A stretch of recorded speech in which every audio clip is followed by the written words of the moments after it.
예수님이 우리 가운데 오셔서 우리에게 주신 최고의 선물은 영원한 죄사함이라고 하는 거예요. 그래서 우리는 처음부터 죄를 가지고 태어난 것처럼 보이지만 예수 그리스도가 우리 가운데 오심으로 말미암아 우리는 더 이상 죄 가운데 또는 죄의 법칙 가운데 살아갈 수 없는 그래서 하나님의 앞에 영원한 하나님의 의인으로 살아갈 수 있는 사람으로 우리를 세워주셨다라고 믿는 겁니다. 구약에서는 이 죄의 문제를 어떻게 해결했냐면 날마다 제사를 지내는 거예요. 그래서 그 제사를 드릴 때마다 내가 죄가 깨끗하게 됐구나. 그런데 그 죄는 이 죄를 지을 때마다 계속해서 그 제사를 드려야 되는 영원한 제사라고 할 수 있어요. 그러니까 죄를 질 때마다 제사장한테 가서 그 죄를 사해달라고, 그리고 제물을 드리고 그 제물을 통해서 죄 사함을 받는 거죠. 그런데 오늘 주님이 우리 가운데 오셔서 주신 이 죄 사함의 선물이라는 게 오늘 세 가지의 이 선물의 의미가 있다라고 얘기하는 거예요. 가장 중요한 것은 뭐냐면 10절에 있는 말씀이에요.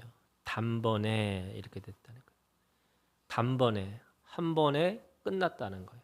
예수 그리스도의 십자가에 죽으시고 그리고 그 죽으심 가운데 드려진 이 제사를 한 번의 제사, 단번의 제사, 이렇게 일회성의 제사 이렇게 얘기하는 거죠. 그러니까 예수님이 이 제물로 하나님 앞에 드려진 이 한 번의 제사로 영원한 제사가 됐다는 거예요. 그러니까 구약은 죄를 질 때마다 영원히 제사를 드리는 거라면 우리가 믿는 이 제사는 예수 그리스도의 제물을 통해서 이제는 영원히 드리지 않는, 그리고 한 번으로 끝났다라고 하는 그런 영원한 제사가 됐다 이렇게 말씀하시는 거죠. 그래서 우리가 드리는 이 제사가 더 이상 제사가 아니라는 거예요. 구약에서는 죄를 묵상하고 또 죄를 씻으려고 하는 이 제사를 드리는 이 제사를 드렸다면 예수님이 오시고 나서는 이미 그 제사가 끝났기 때문에 우리는 우리가 가지고 있는 이 제사가 아니고 예수 그리스도를 기억하는 예배를 드리는 거죠. 그래서 우리는 죄사함의 제사를 드리는 게 아니라 그 죄사함을 주신 단번에 드린 그 예수 그리스도의 그 십자가를 기억하고 살아가는 것. 이게 우리가 가지고 있는 예배라고 하는 겁니다. 그런 의미에서 단번에라고 하는 이 선물이, 그래서 우리는 끊임없이 또 다른 선물을 기다리는 사람들이 아니고 또 선물을 못 받은 사람처럼 살아가는 인생이 아니고 예수 그리스도가 죽으심으로 말미암아 우리는 영원한 생명의 선물을 주님 앞에 받은 거고 더 이상 죄를 묵상하고 또 죄사함을 위한 무엇인가를 해야 되는 그런 사람이 아니라는 것을 우리가 생각하고 기억하고 살아라 이렇게 얘기합니다. 두 번째는요. 그 선물은 14절에 이렇게 되어 있습니다. 14절에 그가 거룩하게 된 자들을 한 번의 제사로 영원히 온전하게 하셨느니라. 그러니까 온전하게.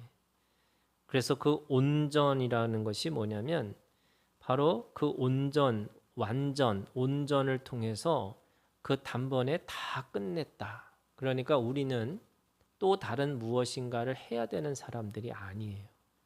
하나님은 처음부터 이스라엘 백성들을 가나안으로 끌고 가시기를 원했고 가나안에 살고 있는 영원한 하나님의 백성으로 그들을 부르셨지 광야에서 생고생하고 또 그 애굽에서 나와서 그 노예의 수치를 가지고 살아가는 사람으로 처음부터 그렇게 생각하지 않으셨다는 거예요. 그래서 예수님의 십자가는 온전하고 완전하다는 거예요. 그래서 단번이에요. 더 이상 필요 없다는 거예요. 십자가 외에 또 다른 어떤 것이 필요한 것이 아니라는 거예요. 우리는 예수 그리스도 한 분만으로 다 충분하고, 그리고 그 십자가의 이 단번에 드린 제사를 통해서 우리는 이미 다 온전하고 완전해졌다, 이렇게 얘기를 하고 있는 거죠. 똑같은 의미를 가지고 있지만 다른 거예요. 17절에 이렇게 얘기합니다. 또 그들의 죄와 그들의 불법을 내가 다시 기억하지 아니하리라. 주님은 우리의 죄를 기억하지 않으시겠다고 스스로 작정하셨어요. 스스로 결정하셨어요. 뭘로 통해서? 예수 그리스도의 단번에 드리는 그 영원한 제사를 통해서 하나님께서 다시는 너희의 죄를 기억하지 않겠다. 그것은 과거에 지은 죄, 또 내가 현재 짓고 있는 죄, 또는 미래의 죄, 그것까지도 하나님이 기억하지 않겠다, 이렇게 얘기를 하시는 거예요. 그러면 우리는 이 죄를 지으면서 떳떳하고 죄를 지으면서도 우리가 당당할 수 있느냐? 그런 뜻이 아니고요. 이 하나님이 주시는 은혜를 기억하고 살으라, 이렇게 말씀하시는 거예요. 근데 대부분의 사람들은 자기가 지은 과거의 어떤 그것으로부터 사로잡혀 사는 거고, 또 지금 반복되고 있는 어떤 것으로부터 자기의 발목이 잡혀서 그 생각에 잡혀 있는 거고, 또 오지도 않고 아직 이루어지지도 않는 어떤 죄에 대해서 스스로 자기가 얽매여서 그렇게 살아갈 수 있는 그런 것을 주님께서 말씀하시는 거죠. 기억하지 않겠다고. 그러니까 믿음이라는 게 뭐냐? 저는 믿음이라는 게 이 세 가지를 내가 기꺼이 받아들인다는 거예요.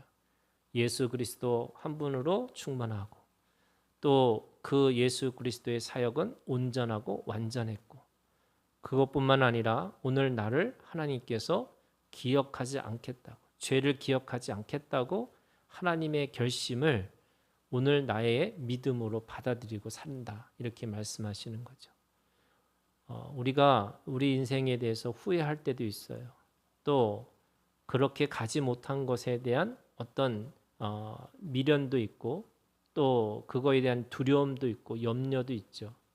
그럼에도 불구하고 하나님은 우리를 그렇게 대우하기를 원하지 않으시고, 온전하고 완전한 하나님의 사람으로, 또 거룩한 성도로, 또 하나님의 자녀로, 또 하나님의 후사로 우리를 부르셨다는 것을 믿고, 오늘도 담대하고 하나님 앞에 그렇게 분명하게 나서서 하나님의 일들을 감당하는 일들을 하고 살아라, 이렇게 말씀하고 있는 거죠. 오늘도 우리가 주님 안에서 함께 이 말씀 가지고 기도하기를 원합니다. 이 말씀을 가지고 오늘 내가 여전히 무엇인가 필요하다고, 여전히 내가 어떤 부족한 것이 있다고 그렇게 하지 말고, 하나님이 주신 것이 무엇인지를 기억하는 그런 하나님 앞에 이 말씀을 가지고 함께 기도하는 시간을 갖기를 원합니다. 다 같이 기도하겠습니다. 여러분, 첫 번째 우리가 기도하기를 이렇게 기도하셨으면 좋겠어요. 예수 그리스도의 몸을 단번에 들이심으로 말미암아 우리가 거룩함을 얻었노라. 여러분, 이 선물이 오늘 우리들의 믿음이 되기를 원합니다. 내가 거룩한 것을 하기 때문에 거룩한 사람이 된 것이 아니라 예수 그리스도의 그 죽으심의 제사를 통해서 우리가 거룩한 존재가 되었음을 여러분 스스로 그걸 믿음으로 우리가 함께 그렇게 고백하고, 그렇게 우리가 주님 앞에 증언하는 우리가 되기를 주님의 이름으로 우리가 함께 기도하겠습니다. 우리가